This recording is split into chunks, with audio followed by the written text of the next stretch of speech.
let's go with Commissioner Sullivan. Here. Commissioner Willie. Here.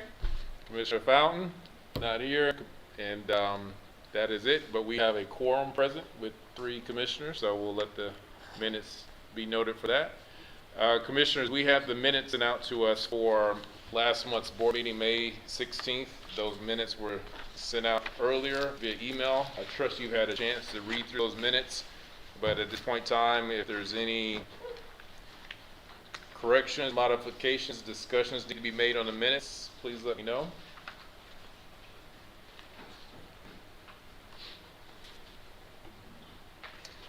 All right, fairly silent, so more than happy to entertain any motion for the minutes.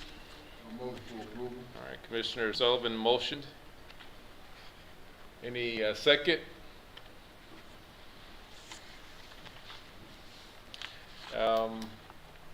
Great.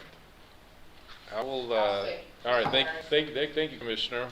Seconded by Commissioner Willie. If there's no corrections or modifications, we'll call the question. All those in favor of approving the minutes for last month's May 16th board meeting, please say aye. Aye. Aye. Any opposed? Hearing none. The minutes are approved. We have no old business to discuss, and in terms of new business, we have one resolution that we're going to be asked to act on, and to learn more about that and some other information, Director McGinnis will let you direct us. And I'll turn it right over to Ms. Teresa, who's eager to share her information, so. Well, good afternoon. It's all about financial services today. My first item is to ask the board to act on the resolution approving quarterly charge-offs for the period ending June 30th, 2022. The Huntsville Housing Authority has on its books $40,666.28 owed by former residents who vacated April 1st through May 31st, 2022. The purpose of this request is to obtain approval to charge off $40,666.28 as collection loss for the quarter ending June 30th. This action is necessary to remove the uncollectible amounts from HHA's books. The economic impact is an expense of $40,666.28. However, this amount is subject to partial recovery through the collection process. The breakdown of the charge-off is as follows. Rent, $33,602.98. Maintenance charges, $930.30. Court costs, $3,656. Late charges, $2,225. Bulk cable, $252. There is no other alternatives. The quarterly charge-off schedule has been provided. I'm asking that you would approve resolution number 2022-20 in the amount of $40,666.28.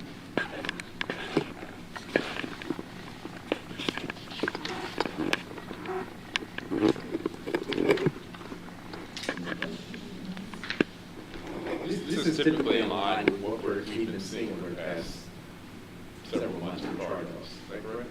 Not too much deviation? Not too much deviation. This is our first quarter for this fiscal year with the $40,000 in comparison to last year, which was the lowest amount due to we were going through COVID and TAR. So this is pretty much where we are standard. But you know, what you're going to see is in the financials, we right now collection loss has a credit amount of $2,103. So we have monies to offset this, and we will continue to have funds to offset as we have residents that pay back amounts that are owed and the amounts that are recaptured through the MIS system, which that's state refunds that we are entitled to. And so that we will have some offset of these amounts as the year goes forward. In regards to the Code Detective Services, it's not a fixed contract, fixed dollar amount? I'm sorry. For the police officer. This says due to overtime. based on overtime hours allocated. Okay, I haven't gotten it yet. We just talked about the choice, can I get approved for that? And then I'll roll over here talking about financials. Yes, sir. My bad. That's okay. Commissioners, we've had a resolution presented to us, Resolution 2022-20, Yes. 20, for authorizing quarterly charge-offs for the period ending June 30th in the amount of $40,666.28. Entertaining motions? Motion for approval. Motion to approve, Commissioner Sullivan. Any second? Second. Mr. Willis seconded. No further discussions? Call the question. All those in favor of the resolution as presented, 2022-20, please say aye. Aye. Any opposed? Hearing none, resolution passes. Thank you. Thank you. All right, moving forward to my next item, which Commissioner Sullivan is all ready to talk about. Presentation of the cumulative low-income housing finance report for the period ending April 30th, 2022. Beginning with total revenue, it's trending a little bit under 7.43%, and that is explained by the CFP. Now, what I want to say here is that we have not ordered the total amount that was approved in the budget. We ordered less than that, about that $500,000. If we need it, then we'll order it. But right now, we just want to not draw that money down from ELOCs and just apply the first amount of, what is that, $900,000. So that's the reason why that one is trending under. And our service fee revenue, we need to book lawn care. As you know, we now have our lawn care business that is servicing Northwoods. And so we will be booking that service revenue to catch that up. Other income is just a fluctuation that happens, but we did receive, we did a lawsuit along with other housing authorities for recapture of funds back about 2 years ago. So we did receive some funds for that we were not expecting. I think it might have been around $200,000 if I remember correctly. So that money will be reflected in that other income line. So we should be within budget. Now moving forward to total administrative expenses at 16.4% that is under. Admin expenses fluctuate throughout the fiscal year. A portion of administrative salaries are accrued to March out of April at the end of the fiscal year. So this is our first month, so we're trending under in total administrative. Moving forward to total tenant services, the favorable variance is due to salaries being allocated to grants until the closer to the end of the fiscal year. So we will be trending probably under that line item, probably I would say through November, and then we should be within budget also on that line. Now moving forward to total maintenance, this line is also under budget, but as you all know, materials have increased, and we will see an increase in expenses for materials and for gasoline. That is in this line item. So at the present time, we are under budget. Bringing forth total protective services, this expense contains the City of Huntsville contract that varies month to month based on overtime hours allocated to our sites, which you are correct, Commissioner Sullivan, we do have a contract with the city, but also we have in this line item is the 24-hour service that we provide at Johnson Towers for security, and that's part-time at Todd Towers. So there's a fluctuation in the line. We're over at this present. We're not over. We're under. So it's not over budget yet. Hopefully it will not be. Is that the question you were trying to get to with me? Well, actually, I think you said the expense contains City of Huntsville police contract that varies month to month based on overtime hours. So it's not overtime that they are working. These are just. Their hours are considered overtime hours that they classify. They're not our overtime hours. They're their overtime hours by the city that we charge for them to service the sites. Well, I guess what I'm saying is it's a fixed contract, so the dollar amount shouldn't vary. Once it's exhausted, we won't pay anymore, if that's what you're trying to ask. Okay. Yes, sir, we will not pay over the contracted money. You are correct. Yes, sir. Okay, moving forward to number 5, total general expense. The insurance expense amount will appear in May. Financials due to late arrival of the insurance invoices. We did not receive our renewal invoices until May, and so when we present the May financials, it will be cumulative to bring that number up to date. Moving also to total other, as I spoke to before, collection loss expense has not been allocated, and it will be in June. This amount only reflects amounts that we have collected in April. So those are collections that we have received from MIS and for the tenants. So right now, actually year-to-date, our increase in our unrestricted net position is $283,689 compared to a budgeted loss of $5,964.35. Those are our financials for 1 month of this fiscal year. Okay? And I would also like to take this opportunity to introduce our new team member, our procurement officer, Ms. LaTanya Satcher-Bruton. She joined our team, so she is our new procurement officer. So, well, thank you. That's all I have. Thank you, appreciate it.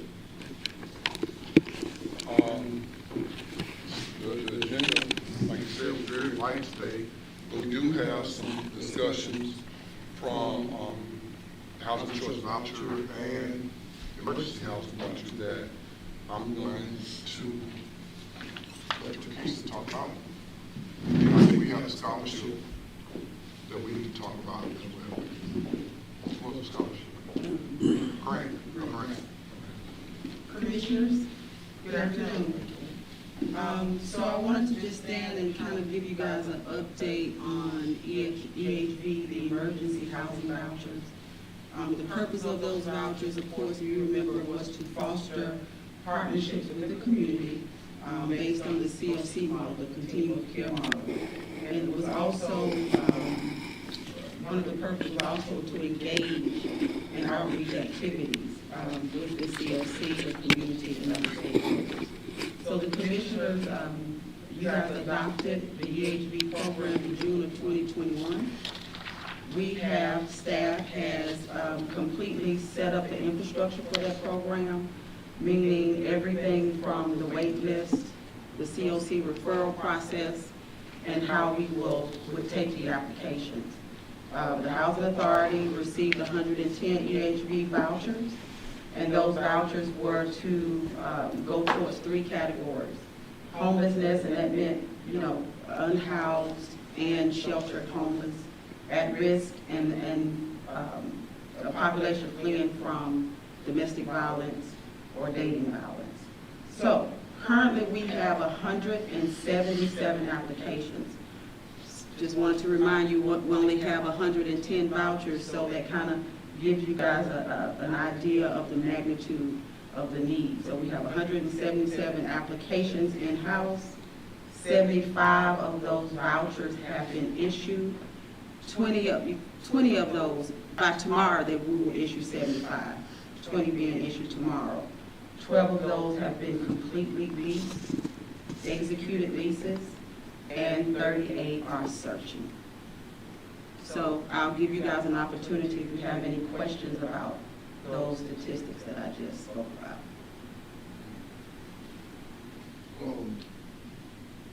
How many of the vouchers have been applied for by the individuals who may be in the homeless space? So I'm not sure, but what we'll do is get that information for you. We partner heavily with First Stop, and First Stop is one of those agencies that are transitioning street homeless into some type of shelter setting or complete living situations.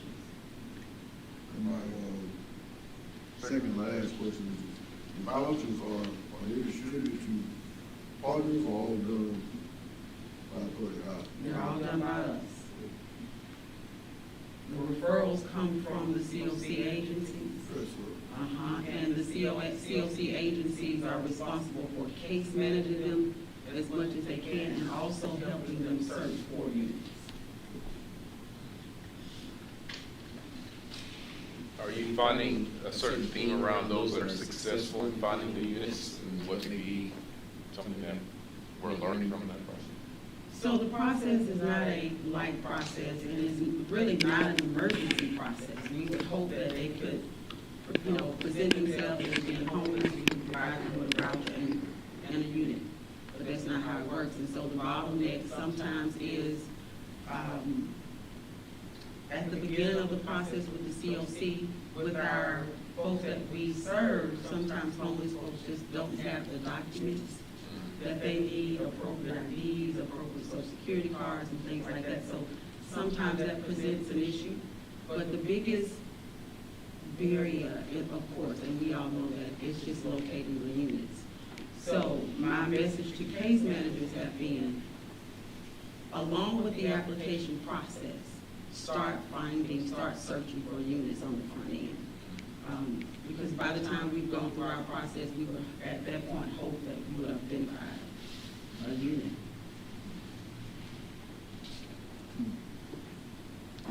And is there a time frame for the vouchers in terms of needing to get them out the door? Sure.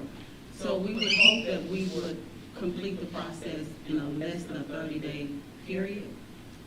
But we are finding that we're exceeding that 30 days in some cases, specifically with our unsheltered population.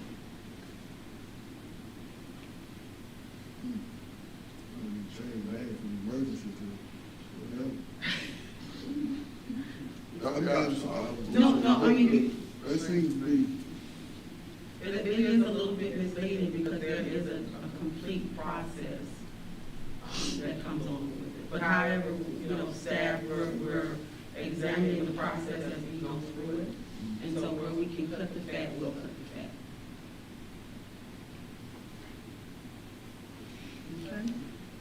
So if there's not any more questions, I'm going to ask Ms. Carmisha Danson. She's serving in the interim director of assisted housing role. I'm going to ask her to come up and give you guys a little bit of facts about FSS. And then who will follow her is Patrice. Patrice is going to talk a little bit about the grant that we were presented with last week. And then Quentin will follow Patrice to talk about homeownership activities.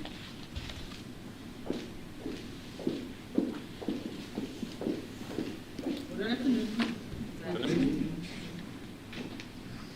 From the last reporting, the HCB program has graduated 9 FSS graduates. 1 purchased a home, and the total escrow received was $79,429. And that's all I have to report. I was going to say, speak into the mic, but anyway, it's okay. You're done.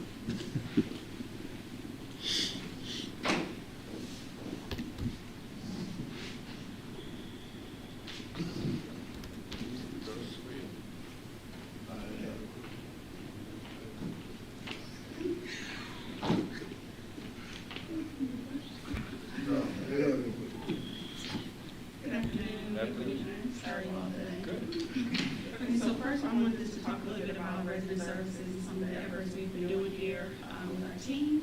And then I'll have Mr. Quignon come up and talk about the grant application that we'll need you all's approval for and other homeownership activities. Let me start by saying, where would we be without our partners? Recently, we partnered with Center of Concern to provide rental assistance application outreach here at our site. So we know a lot of our families or residents work either in the restaurant business or retail business, and they suffer from fluctuating hours. And so, which of course affects their budget weekly, monthly, and then they're trying just to keep up. So with having the on-site application here, and having the case register for Catholic Center of Concern, allow our residents to be able to access that and to get rental assistance, which prevents eviction, rent. So at this event we had last week, we had 47 applicants that came out to put in their application and to get assistance right on site. Many of our residents either don't have access to a personal computer, they try to do it on their phone, and sometimes it limits them in order to be able to upload documents, or just simply don't know. It just provides overall difficulty. So I think that was a great event. Catholic Center of Concern was definitely pleased with the turnout, and we'll of course do it again because we want to prevent as much evictions due to rent as we can and allow our residents to be able to remain in place in their houses and not have to stress out because of things that happen with their job and employment and just in life overall. So another event that we have going on is that in March of this year, we partnered with the Madison County Volunteer Lawyers Program to offer living wills for our residents at Johnson Towers. At that event, we had 19 residents to take advantage of the service, so they were able to get a will, they were able to get a copy of it, and then a copy remains with the lawyer program. And so the residents are able to provide that information to the family, so as they're near the end of life, their family knows what to do. We've had several incidences where families just didn't know how to move forward. So this, of course, will help those families give them direction for what their family member might, their loved one might need. So we're going to partner again with the Madison County Volunteer Lawyers Program to offer the free living wills to residents at Johnson Towers. Of course, the service is open to all of our residents, not just residents of Johnson and Todd. We're just going to have it there, and of course, anyone can come and get that service done there. That will be on August 11th. So we've been very busy here at Resident Services, so that's just a couple of events that we've had going on in the past. Our whole team is about partnering with different agencies and organizations to be able to create services to meet the needs of our residents, so which enables them to continue to move forward, meet their needs, and I think that is a great outcome. Okay, do you have any questions? Just an update. During these events, when appropriate, are you capturing pictures and things of people that are there? Yes, we are. We'd love to, pictures worth 1,000 words, and so maybe at some point in the future update, maybe throw some of those pictures up there, it'd be great to see as well too. I know sometimes people don't like to be in front of the camera, like myself, but when appropriate. Sure will. We'll definitely do that next time. So now I'll bring up Mr. Quentin Young so that he can talk about the grant application that we're applying to for community bank partners. We'll discuss that and then ask for approval. Thank you.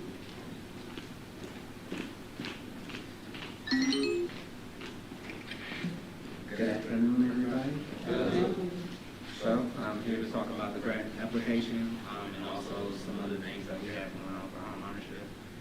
The grant application is the community bank partners. So it's basically a group of banks in Madison County that put together money to help give out money for services centered around social services. So we were asked to apply for it by a representative at South State to support the home ownership program and other support services that we have.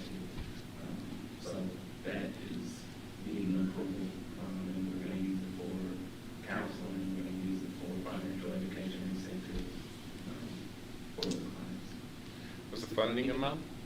$2,500, $2,500. Is what you can actually get if you apply and you're approved for it? Yes, sir. One time? One Yeah, time? it's just a one-time thing. I thought it had another zero on Great. Another zero. No, it's not a huge amount of money, but we really made an effort to establish a lot of farm bank partners. So, I mean, we probably have 7 banking partners at this point that we work with kind of like on a regular basis, 3 of which are taking the Section 8 home ownership program. So we've been able to form some good relationships, and quite a few times we've been asked to apply for money for this or that. Okay, great. All the utilities, what was that? The Huntsville utilities, that was centered around workforce development, and that was another instance where we were asked to apply for a $20,000 grant to help support what we have going on centered around racial equity. We ended up getting 7,800 of it to support the workforce development program. So that's just another example of the partnerships and the relationships that we've been building lately. And that was from the Community Foundation. And we were asked to apply for that. Well, I know the grant deadline is when do you turn this in by? So from our understanding, they meet once monthly. So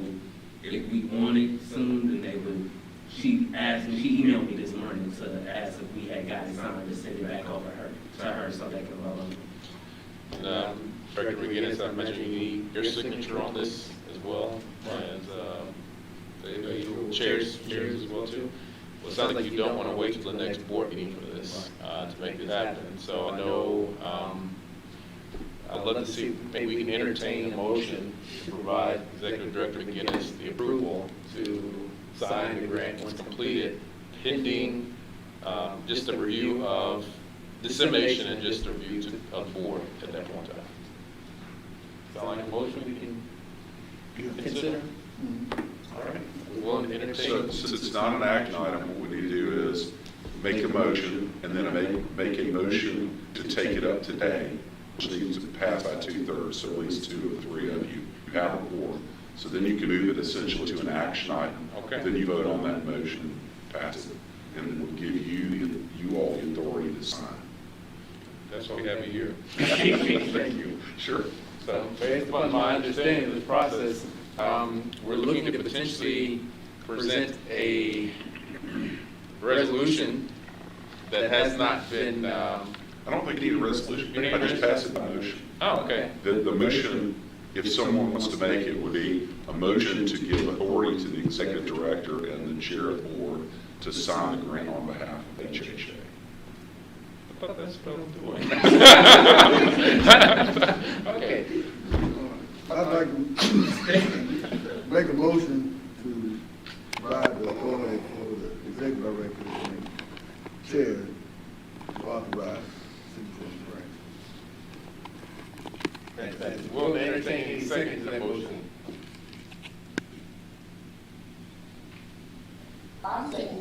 Thank you, Commissioner Woolley. We have a motion and second. No further discussions? All those in favor of the motion, please say aye. Aye. Aye. Aye. That is unanimous. All right, thank you. All right, is that all you guys? Okay, so, also, we had a recent closing, in the homeownership program. I believe that she's supposed to speak at the board meeting next month. She said she would. Okay, and also Renaissance Bank would like to come, that's the bank that we've primarily been working through, because they've been able to be a little bit flexible. They've also added a grant proposal costs and stuff like that, because I had a discussion with the bank lender. And that's probably the main barrier that we have going on here. We can arrange lending products that have 100% financing and no PMI and stuff like that, but the closing costs on the back end, they don't have it. So they've been able to kind of work with us a little bit about that. And we're still kind of looking for a little bit of extra help on stuff like that. Question, I don't know how that coordinates.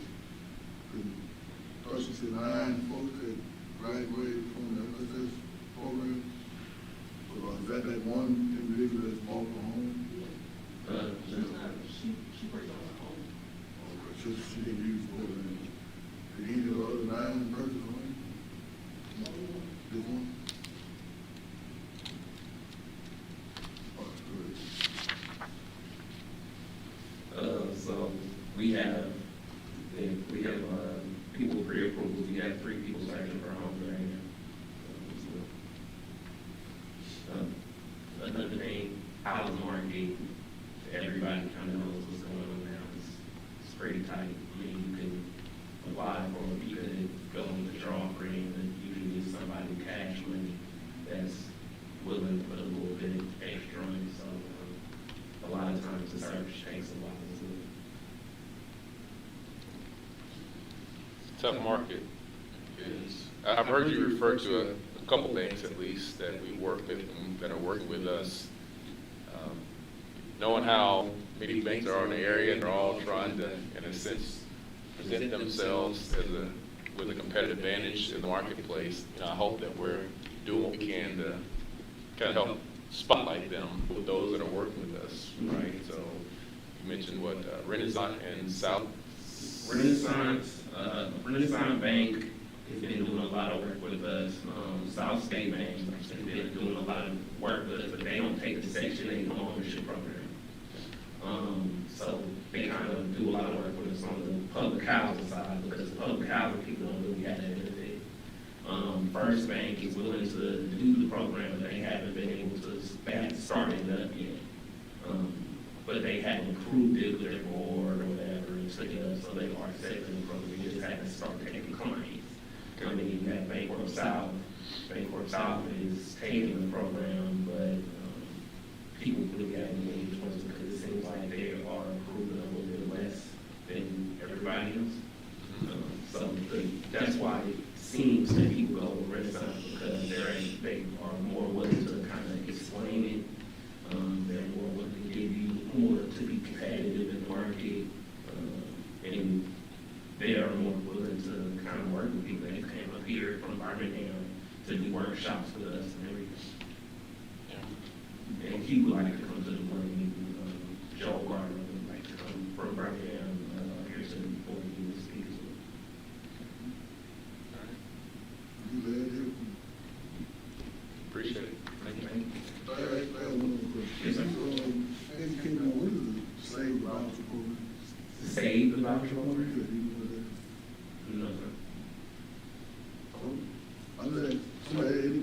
Someone told me they went to a Save the Voucher program and mentioned your name. I just wanted to see. Okay, so that might be, He's with it? that's exactly. So that was a meeting because Ms. Deidre is trying to create a community centered around the voucher somewhat. She wants to build housing that would allow people to use the voucher in purchase, and then, from my understanding, maybe some rental products as well to allow people in Section 8 to rent. So that was something that she did at, I think, North Huntsville Library, and I came to talk about the program and stuff like that. Thank you.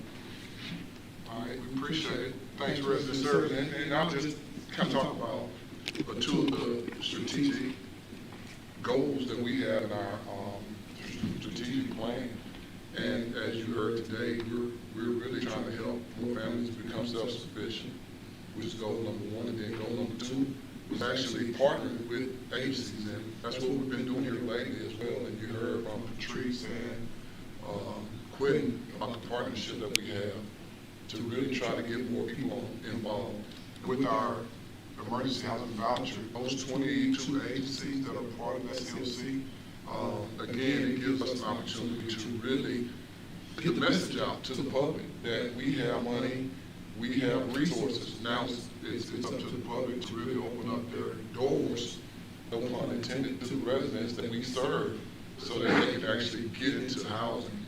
And I think that's one of the biggest challenges, but it's also another platform for us to spread the message of affordable housing. And so I just thank our team for the work that they're doing to really connect the dots, because again, nobody's going to serve the population that we serve but us. And so it's important that we have those relationships and we have goals in front of us that will help people become self-sufficient. I just want to talk briefly about the August 15th event. Again, that's going to be our annual meeting. It gives us an opportunity to really talk about our programs and what we do and how people can partner with us. The board portion of that meeting will be after our break, so we'll start that portion right around 11 o'clock.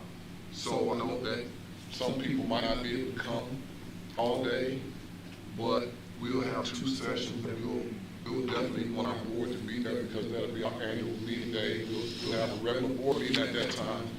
We'll have an opportunity for individuals to ask questions, and after that board meeting, I wanted to have a panel discussion where I want the board to be involved with some of the leaders in the community who are actually in the affordable housing space. So again, that's August 15th. We'd like our board chair to give us some opening remarks on that day.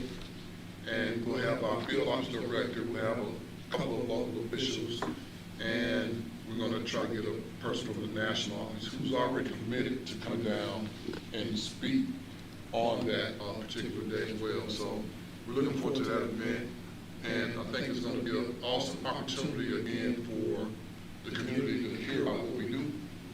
And that's all that I had for today. Okay, thank you. On the calendar, looking forward to it.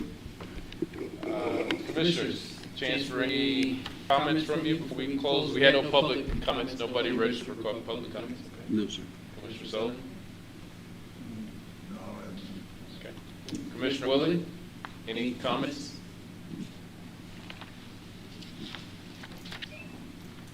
I don't have any comments, but I've heard a lot of good news. Okay, great, thank I'm you. excited for this to come for HHA and partnerships. Absolutely. Thank you, Commissioner Willie, appreciate that. I'll concur with that. Good stuff, partnerships. As always, our finances are in good condition. We've got a great leadership team in that space, so thank you for that.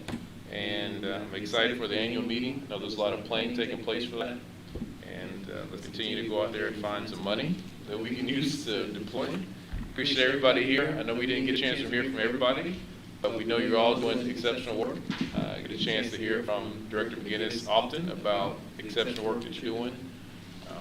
So please keep it up and stay safe. And with that, we're going to close the meeting.